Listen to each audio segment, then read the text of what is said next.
Bonjour à tous, bienvenue dans ce live démo de ce mercredi, mardi 4 mars. Je m'appelle Judith, je suis team lead des gestionnaires succès clients chez The Elegant Site. C'est un plaisir de vous retrouver pour le deuxième live démo en fait de l'année.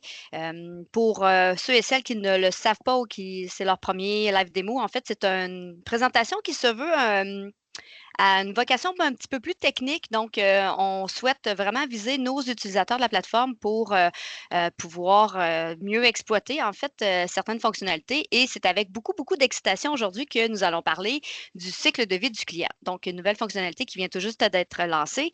Rapidement, là, comme vous savez peut-être ou sans doute, là, mais l'enregistrement sera fourni après les réunions, après la présentation. Il y a évidemment une zone de questions là, disponible. Donc, si vous avez des questions au fur et à mesure du déroulement, je vous invite à poser les questions, puis nous y reviendrons après la démo. Rapidement, qui nous sommes, The Elegant Site, pour ceux qui ne nous connaissent pas, nous sommes une entreprise SaaS canadienne spécialisée dans les campagnes multicanales personnalisées. Et puis, aujourd'hui, en fait, pour la présentation, la démo, je suis accompagnée de Dorian et d'Alexandre.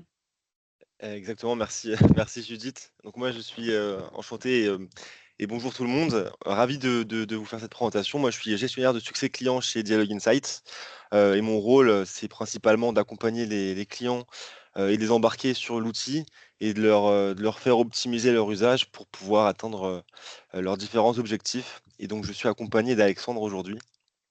Yes, merci tout le monde d'être là. Merci Dorian. Je me présente Alexandre Smartford. Je suis gestionnaire produit depuis 3 ans chez The Elegant Site. Mon rôle, c'est vraiment de transformer les besoins en solutions impactantes. Puis une de mes missions là, présentement, c'est vraiment d'enrichir vos connaissances sur vos contacts en vous fournissant un ADN contact là, pour que vous puissiez des meilleures informations nécessaires pour avoir le plus d'impact possible dans vos communications. C'est ça qui nous a amené au projet du cycle de vie client. Bref, je commence par la définition. C'est quoi le cycle de vie client? Mais c'est toutes les phases qu'un individu a traversées au cours de sa relation avec votre entreprise. Que ce soit là, la première fois qu'il y a un intérêt pour votre entreprise en visitant votre site, ou après ça, qui passe à la phase d'acquisition, ce qui va venir, mettons, s'inscrire à vos newsletters, ou qui devienne un client parce qu'il a fait un achat ou finalement qui a enfin cliqué dans un courriel, qui serait dans la conversion jusqu'à la fidélisation, qu'on peut décrire comme étant une personne qui achète souvent ou quelqu'un quelqu'un qui consulte fréquemment, dans le fond, toutes vos communications, puis jusqu'à la perte d'engagement, où ce qu'on peut dire, mettons, mais cette personne-là demande moins d'engagement, cette personne-là fait moins d'achats. Donc, c'est vraiment toutes ces phases-là qu'on cherche à identifier dans le cycle de vie client. Qu'est-ce que ça permet, le cycle de vie client? C'est vraiment de faire la bonne action en fonction de la phase du CLC qui va vraiment augmenter votre ROI, l'entraînement des ressources aux endroits clés. C'est pas vrai qu'on doit établir toutes les mêmes actions pour toutes les mêmes phases. Il y a vraiment des phases que des actions qui sont plus pertinentes. Ça vous permet vraiment d'envoyer la bonne communication au bon moment à la bonne personne, tout en maîtrisant votre parcours client. Cependant, c'est pas toujours facile la gestion du parcours client. Il y a plusieurs défis. Là. Le premier défi, c'est vraiment d'identifier les différents points de contact qu'une personne peut avoir avec votre entreprise, puis de rassembler ça dans la plateforme, dans une plateforme quelconque, puis d'avoir toute l'information dans une seule place. Mais il y a aussi un deuxième défi là, qui est à prendre en compte, qui est tout le contexte d'entreprise. Pour vous donner un exemple, un concessionnaire automobile qui va vendre des automobiles, peut-être une fois 3 ans, une fois 4 ans, dépendant, versus, dans le fond, un marchand de fruits que lui, il va vendre des fruits quasiment à chaque semaine. Ben, la fidélisation d'un client, c'est pas pareil pour le concessionnaire automobile que lui va considérer un client fidèle qui fait un achat à chaque 2 ans, tandis que le marchand de fruits va trouver son client fidèle quand il revient à chaque semaine acheter, mettons, ses fruits. Fait que tout intérêt ce contexte-là, ça prend quand même la possibilité de devenir ajuster son cycle de vie en fonction vraiment de son contexte. Puis chez DI, on vous aide à faire ça vraiment, à surmonter ces différents défis-là.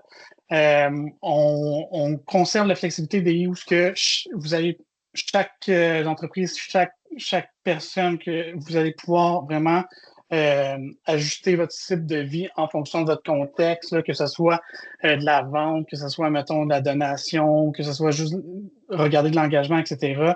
T'sais, on a vraiment une grande flexibilité pour que vous puissiez venir ajouter, enlever des phases, définir différents critères pour dire comment, mettons, ce contact-là, il rentre dans telle phase parce que voici mes critères, là, ce qui est vraiment s'adapter à vous pour créer vraiment le plus de précision possible quand nous, on vous donne l'information dans quelle phase votre contact se tient.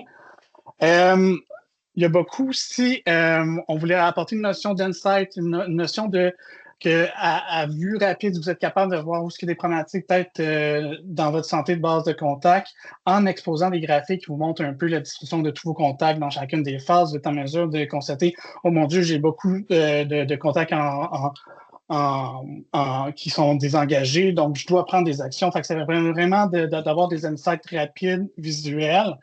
Puis après ça, une chose qu'on veut qu'on a mis en place aussi, c'est de savoir quelle action mettre en place pour, mettons, empêcher ce genre d'engagement-là ou n'importe quoi, pour aider à fidéliser, pour aider à faire un premier achat. Fait qu'on vous donne des suggestions en fonction des phases que vous pouvez faire pour pouvoir venir, mettons, augmenter votre ROI. Donc, en gros, là, c'est vraiment ça, la valeur de l'outil, c'est vraiment ça, qu'est-ce qu'on offre. Qu'est-ce qu'on va faire après, c'est que Dorian va vous présenter, pour tout mettre ça visuellement, des fois, ça aide d'avoir des cas concrets. Il va vous présenter 3 cas différents pour vous exprimer un peu qu'est-ce que je viens de dire. Donc, Dorian, je te laisse la parole. Merci beaucoup, Alexandre. Donc, effectivement, comme Alexandre l'a dit, on est capable de pouvoir personnaliser dans Dialogue Insight entièrement son cycle de vie en fonction de notre cas de figure, notre environnement, notre organisation. On va pas forcément avoir envie, en tout cas, les mêmes objectifs.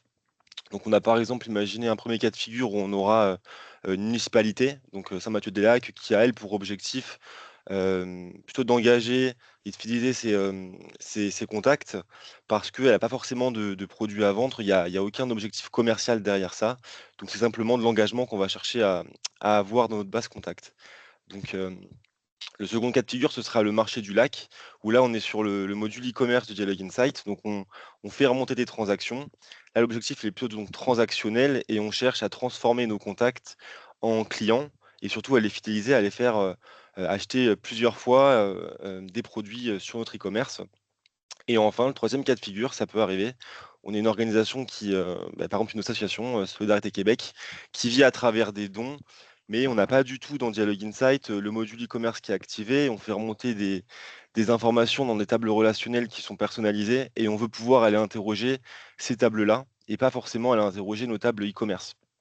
Donc là, par exemple, ce serait interroger une table don. On veut voir quelle est la répartition de nos clients qui sont, enfin nos contacts, pardon, qui sont des donneurs réguliers ou des donneurs ponctuels, mais on verra ça après.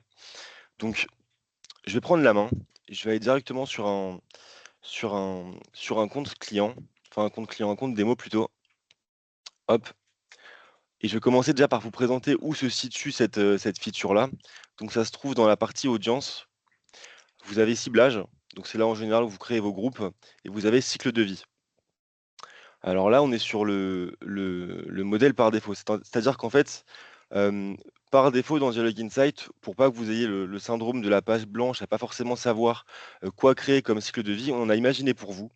Donc, à partir du moment où vous avez un compte Dialogue Insight et que vous n'avez pas forcément de module e-commerce, de table relationnelle, vous allez avoir ce module, enfin ce cycle de vie qui sera disponible par défaut.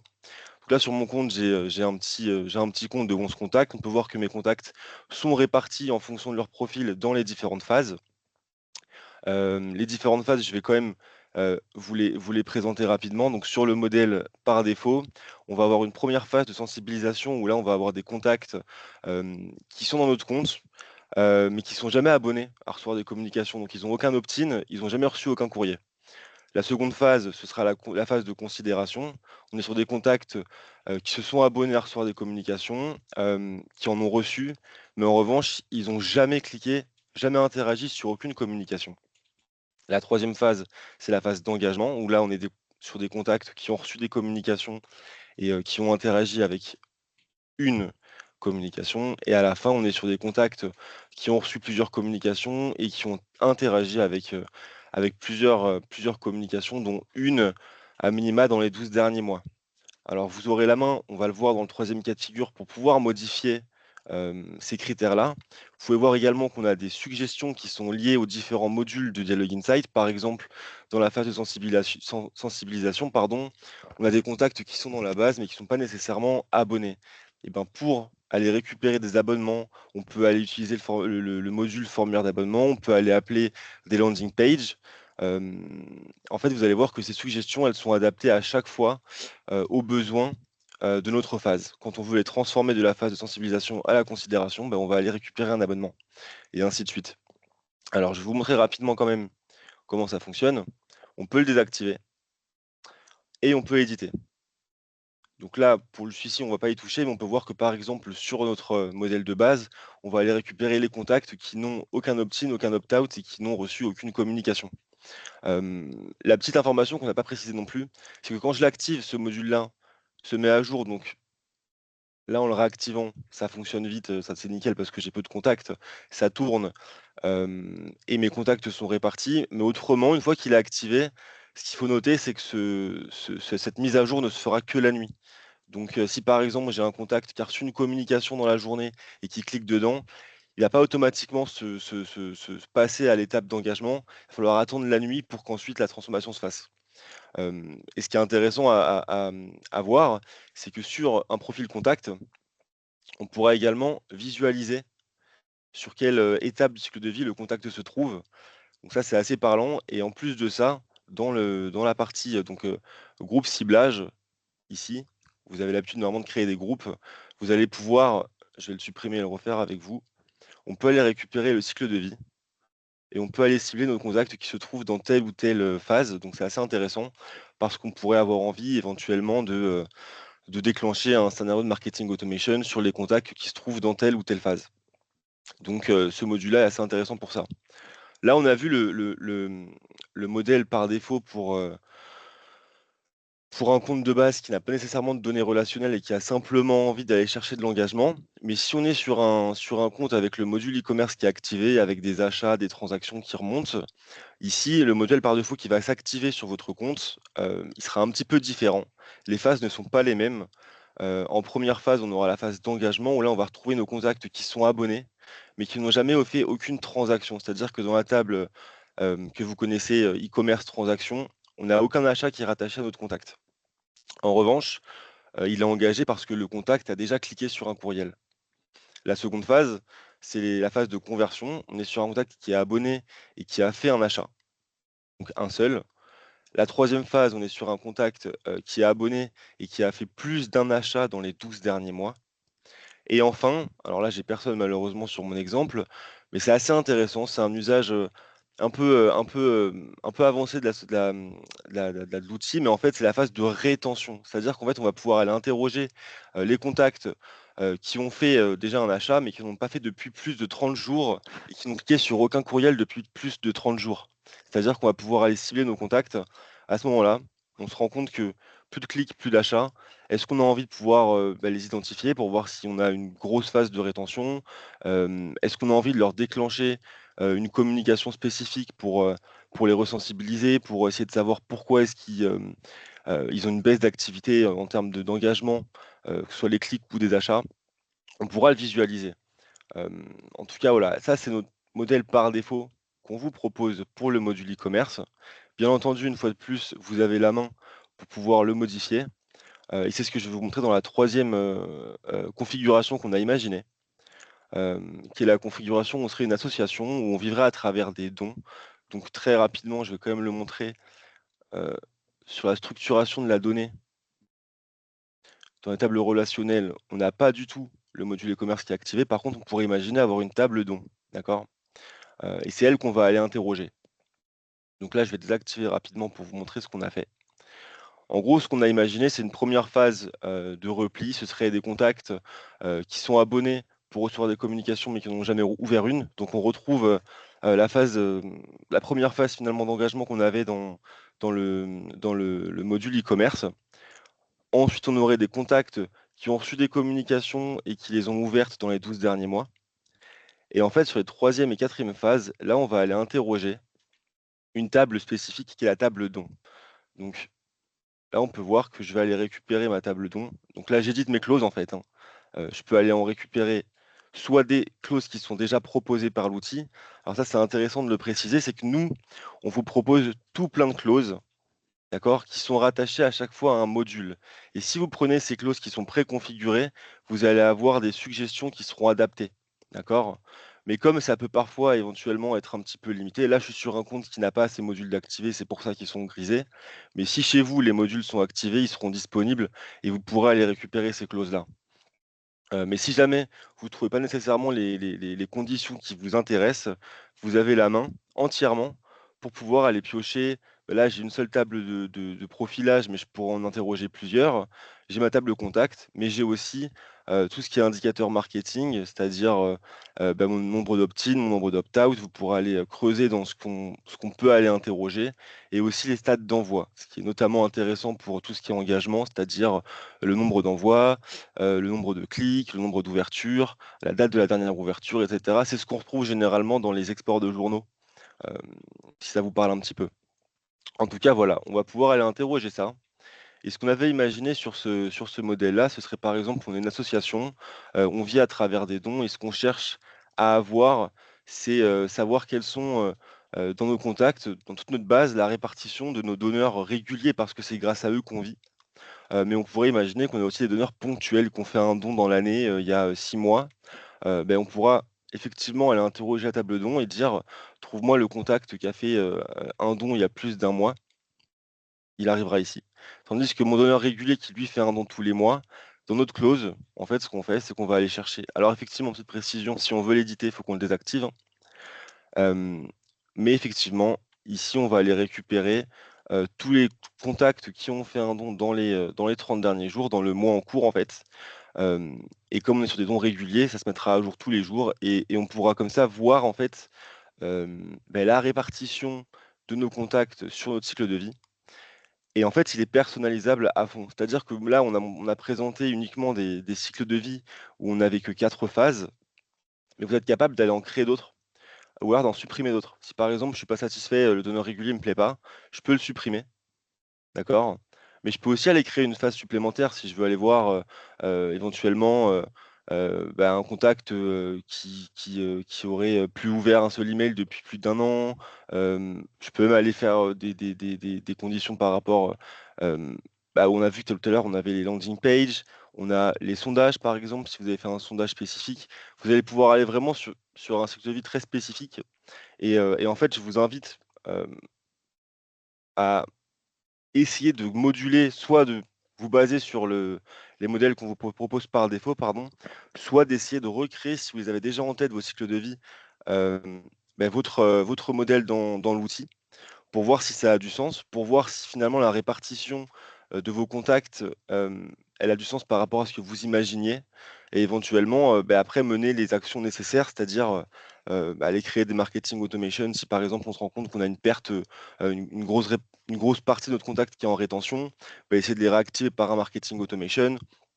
Voilà, mais en tout cas, je vous invite clairement à essayer de manipuler cet outil qui est vraiment assez sympa, et si vous avez des difficultés à l'utiliser, de toute façon, vous avez bien sûr le support, de Dialogue Insight. Vous avez également des CSM qui sont attitrés, qui seront, des CSM, je veux dire des gestionnaires, de succès client, qui seront ravis de pouvoir vous accompagner dans la création de votre cycle de vie. Mais c'est vraiment un outil qu'on vous invite fortement à, à essayer. Et puis si vous avez sans doute des questions, relatives à ce que je viens de vous présenter, là on va regarder ça. On sera ravis de pouvoir y répondre. Hop. Merci, Dorian. 11h21. J'avais avisé, hein, au départ que le live démo se voulait beaucoup plus technique. Je crois que tes instructions étaient super claires. Puis rapidement, en fait, nos utilisateurs pourront déjà découvrir la fonctionnalité. J'ai posé une question, en fait, dans le clavardage. par rapport justement pour vous, là, chers utilisateurs, est-ce que vous avez déjà votre cycle de vie? Déjà, j'ai marqué dressé sur papier. Mais en gros, est-ce que vous avez déjà identifié votre cycle de vie? Si oui, en fait, il répond à quoi? Quels sont vos objectifs derrière ce cycle de vie-là? Je serais curieuse d'avoir votre écho par rapport à ça. Il y a eu des questions, oui, posées. À quoi ressemblent les tarifs? Bon, pour avoir le cycle de vie, puis effectivement, c'est une question aussi que j'avais, là, dans quel forfait se trouve cette nouvelle fonctionnalité-là? Alors ça se trouve aujourd'hui sur, c'est, à disposition directement si vous êtes sur le niveau de licence, propulsé ou accéléré. Donc Parfait, vous pouvez aller voir si c'est disponible. parfait. Une question aussi par rapport à l'utilisation ou la création d'un cycle de vie. Bon, évidemment, je suis un petit peu biaisée parce que j'ai eu la chance de déjà le tester, mais est-ce que c'est possible d'avoir plusieurs cycles de vie dans un seul et même projet? Pour l'instant, on a un cycle de vie par projet, mais l'idée qui nous a été remontée, puis c'est quoi qu'on trouverait aussi intéressant, là, peut-être dans un avenir, d'être en mesure de pouvoir créer différents cycles de vie. Là. Mais pour l'instant, on peut juste avoir un seul cycle de vie par projet. OK, parfait. Je n'ai pas d'autres questions pour le moment de la part de l'équipe.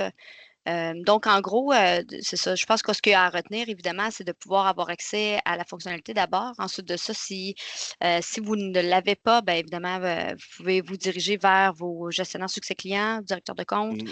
Sinon, Eve au support, rapidement, elle pourra vous mettre en contact avec la bonne personne.